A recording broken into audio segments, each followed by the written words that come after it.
government can't afford to let the economy crash before the election if they have any hope of staying in power. And so they just introduced a backdoor plan to stimulate the markets and get their liquidity, and there's nothing the Fed can do about it. But the problem is their strategy doesn't align with the Fed's fight against inflation. The government needs more liquidity. The Fed is trying to remove it. So to avoid being caught in the crossfire, we need to plan ahead.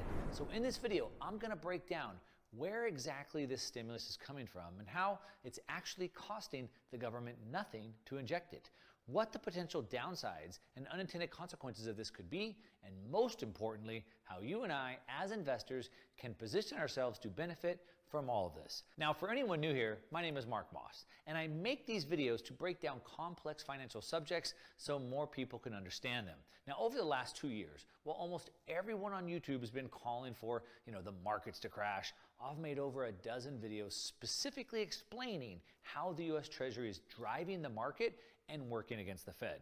And this move today is the latest trick up their sleeve. So let's go.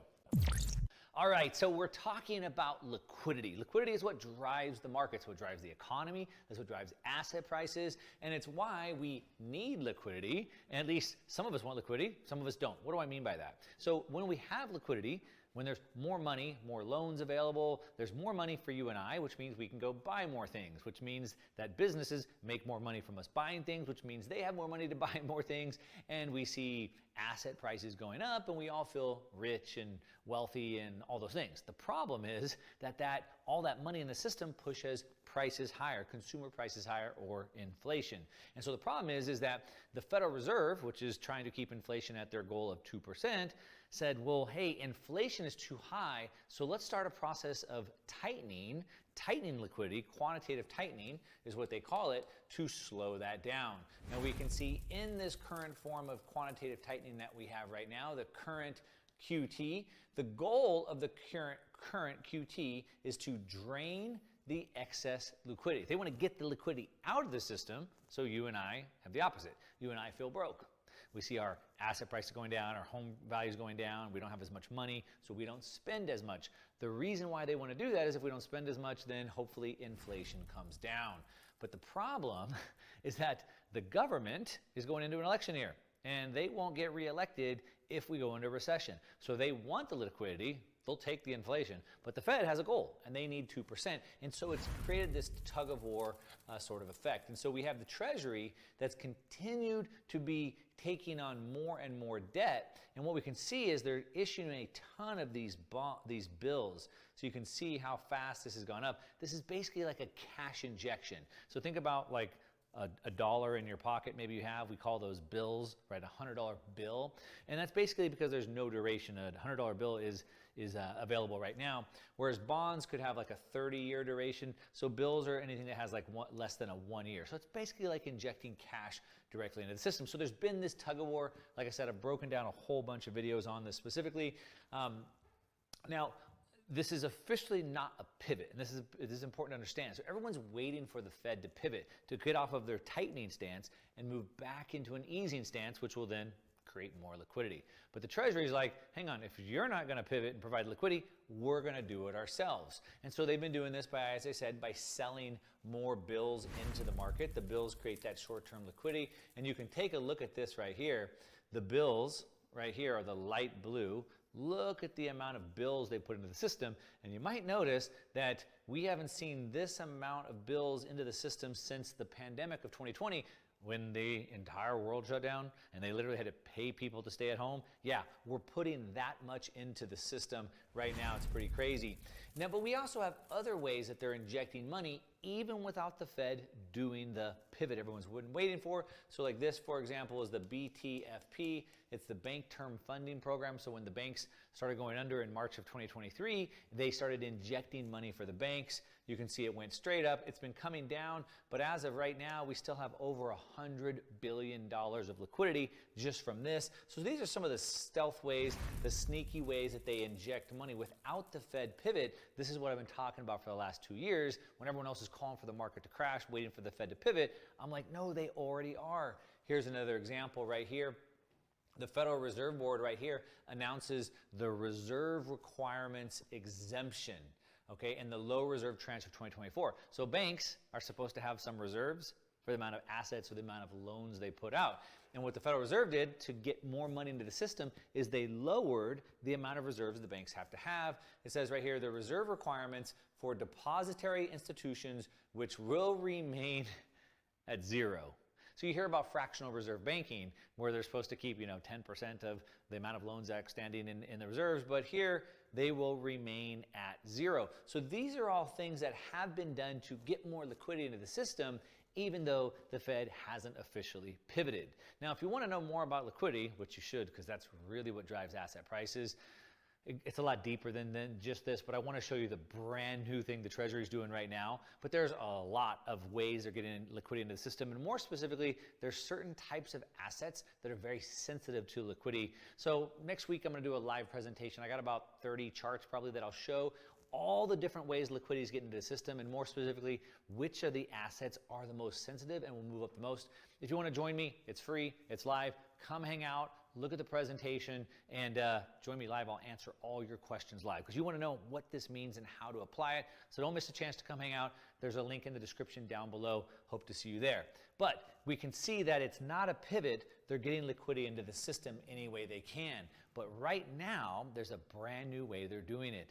And the government, the Treasury, has eyed a brand new $32 trillion pool of liquidity they're about to tap into. Now, this is a pretty big deal, and it's completely independent of anything the Fed can do because it's a government policy change, and I'm talking about homeowner equity, all right? So the reason why a lot of analysts have gotten this wrong, some of the guys that I really respect, like Harry Dent Jr., for example, I've read 5 of his books. His research is amazing. But they fail to consider how many more tricks up the sleeve the government and the Fed can have. And most people, including myself, we didn't think about these things. These are things like, this is another trick up the sleeve. Oh, let's tap into homeowner equity. Let's inject that into the market. So how are we doing that? Well, what we can see is that what they've done is they've filed a new proposal, Freddie Mac. So the government basically provides liquidity for home loans through Fannie, Freddie, and now Ginnie. Okay, so these are like government-backed programs for mortgages. And they filed a proposal for a purchase of single-family closed-end second mortgages.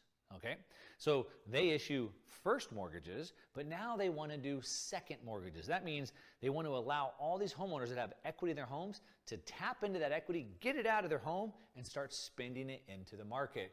All right, now the agency that's going to approve this is the Federal Housing Finance Agency. And it says right here, Freddie Mac is to purchase certain single-family closed-end second mortgages as a new product. Now, that's a pretty big deal. How does it get the $32 trillion out there? Well, one thing that we can see right here is the amount of homeowner equity.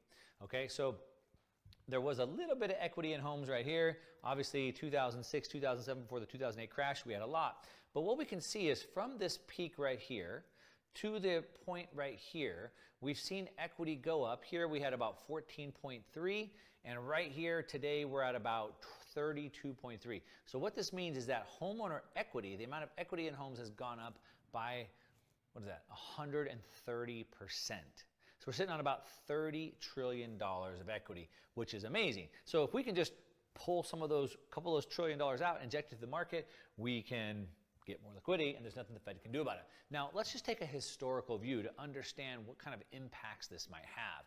So, for example, in 2007, sort of at the height of the last bubble before the great financial crash happened, there was about $700 billion of second loans outstanding, okay, to kind of set a preference. Now, today, we have about only $350 billion. So people haven't been tapping into this for any number of reasons, partly because the banks don't make them readily available. Back in 2005, 6, 7, they were just trying to give everybody as much money as they could. People were going buying second, third homes, all these different investments with that money, or even living off of it, pools, cars, whatever it may be. And so everyone was taking that money to the tune of $700 billion.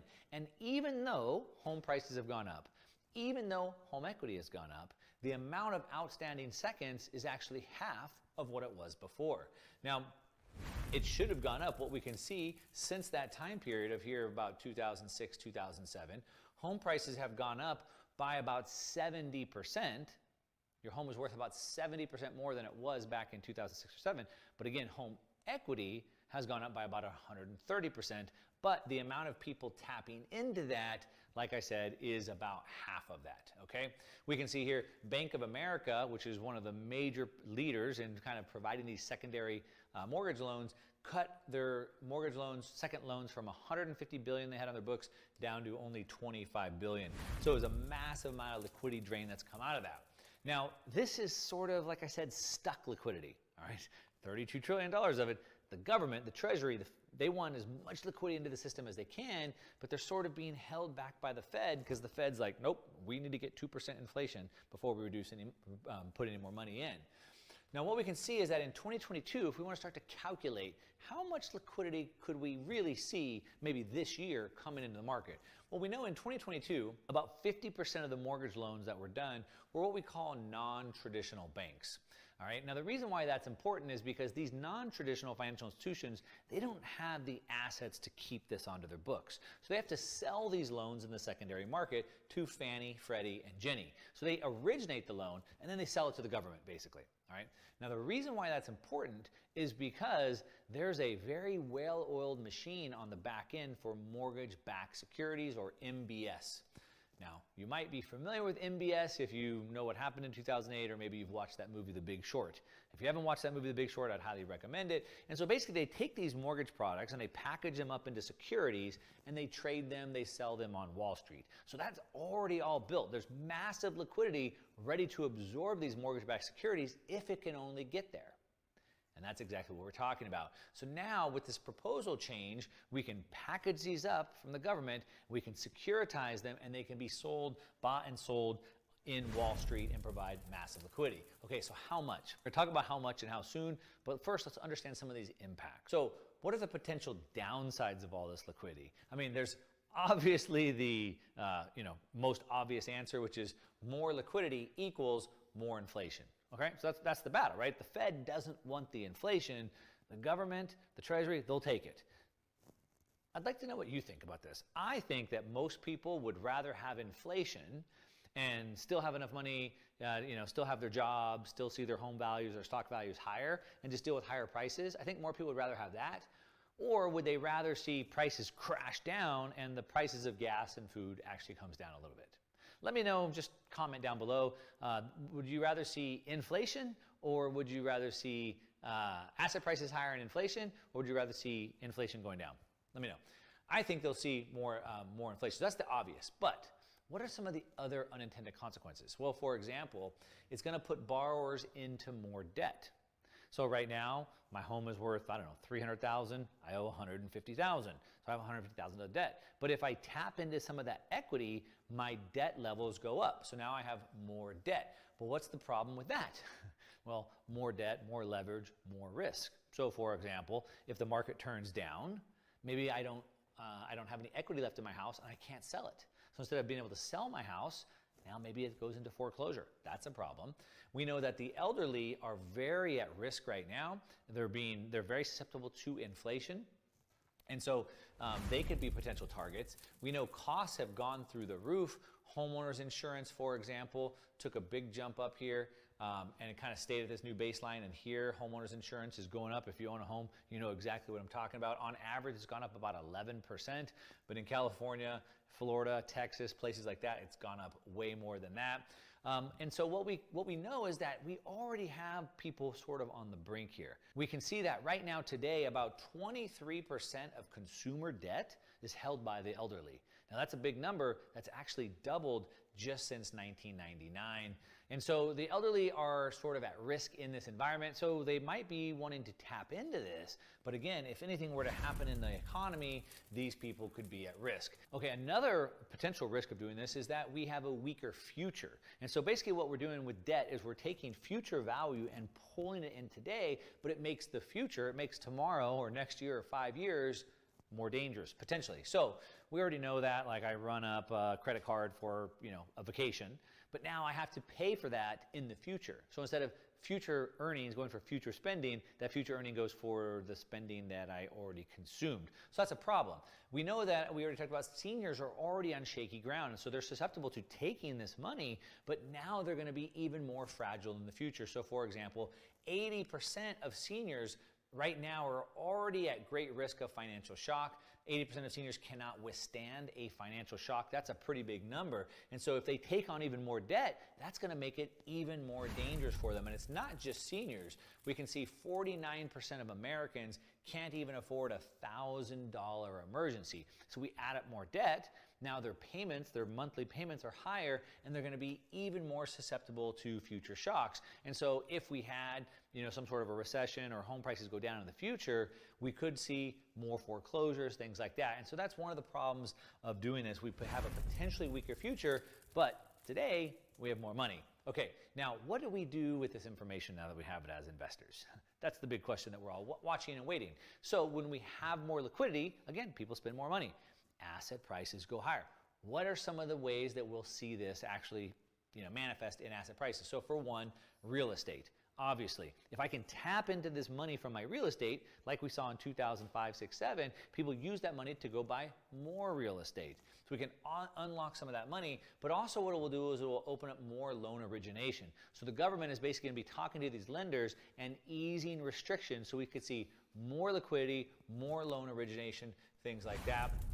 We can see right here a headline on Financial Times, markets should be buoyed, should be pushed up by increased liquidity this year in 2024 because conditions are becoming easier in the global economy with an expanding pool of cash, more spending, more asset prices going higher. So real estate will be doing that, but we also know this is only the first step in this. So like RFK, who's running for president right now, he's talking about bringing back a 3% mortgage. Right? We know Biden's running on a campaign to forgive student loan debt. And so we're going to see more and more of this government-assisted liquidity, right? Not from the Fed, but from the government, whether that's giving people zero-down mortgages, low-down mortgages, 3% mortgages, whether it's forgiving mortgage debt, whatever it is, we're going to continue to see more and more of that, which again equals more liquidity, more asset prices going higher. Okay, what else? We know that global liquidity signals for Bitcoin and other risk assets. So risk assets are very susceptible, very sensitive to this liquidity. Bitcoin is sort of the canary in the coal mine that kind of moves before everything else. And so keep your eye on Bitcoin, keep your eye on tech stocks, things like that. Also, it should be pretty good for the economy. People will have money to be spending. This is what I'm expecting. Now, if you want to really understand liquidity a little bit better and understand exactly where it enters the system and which assets move first off of that, like I said, join me live. I have about 30 charts we'll break down. I'll show you exactly how you should be watching for this liquidity. And then we'll talk about the assets that are most susceptible, most sensitive to this, and what I'm doing about that. And like I said, it's all live, so you can ask me all the questions, so you can learn how to implement this yourself. There's a link down below. I'd love to see you there. But let me know what you think about this latest move that the government has. Are you surprised? Another trick up their sleeve? Or are they running out soon? I'd love to know what you think. Leave me a comment down below. Of course, as always, give me a thumbs up if you like the video. If you don't, you can give me thumbs down. That's okay. But at least tell me why in the comments down below. And that's what I got. All right, to your success. I'm out.